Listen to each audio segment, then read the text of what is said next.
अस्सलाम वालेकुम students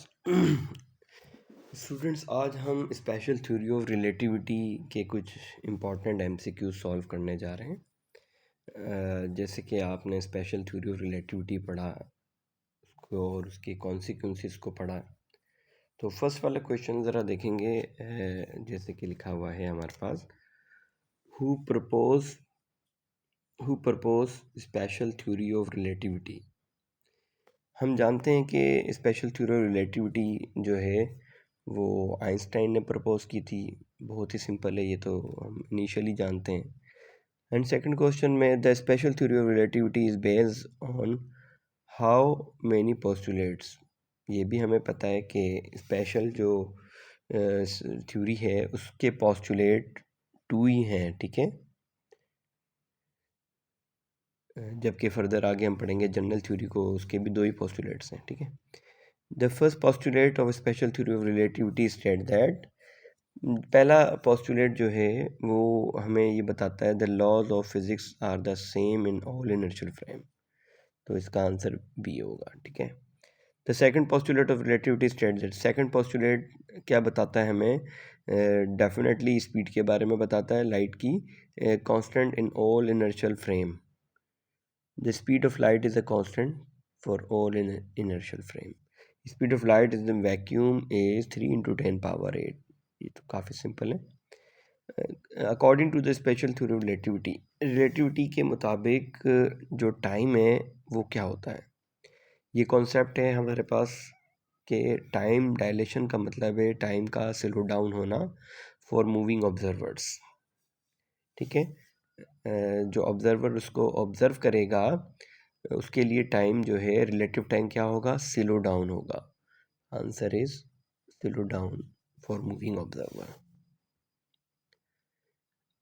question 7, clock on spaceship moving at 0.8 times of speed of light.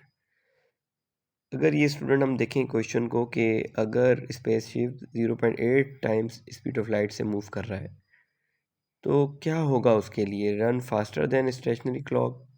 Spaceship में जो time है क्या वो ज़्यादा तेज़ चलेगा? या बी कहता है run slower than stationary clock, show the same time stop. हम ये जानते हैं कि उसके लिए जो टाइम है वो स्लो हो जाएगा।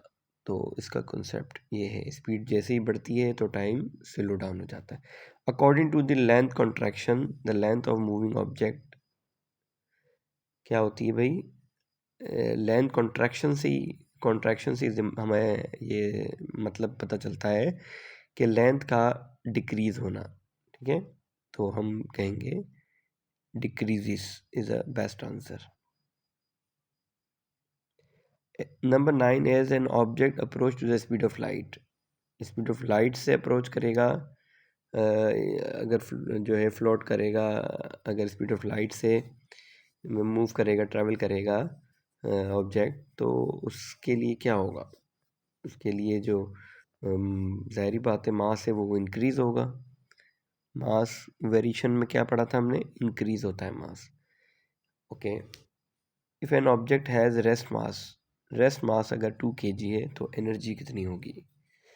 सो simple, for the consequences of the fourth special theory of relativity हमें यहाँ हेल्प करेगा एनर्जी mc²।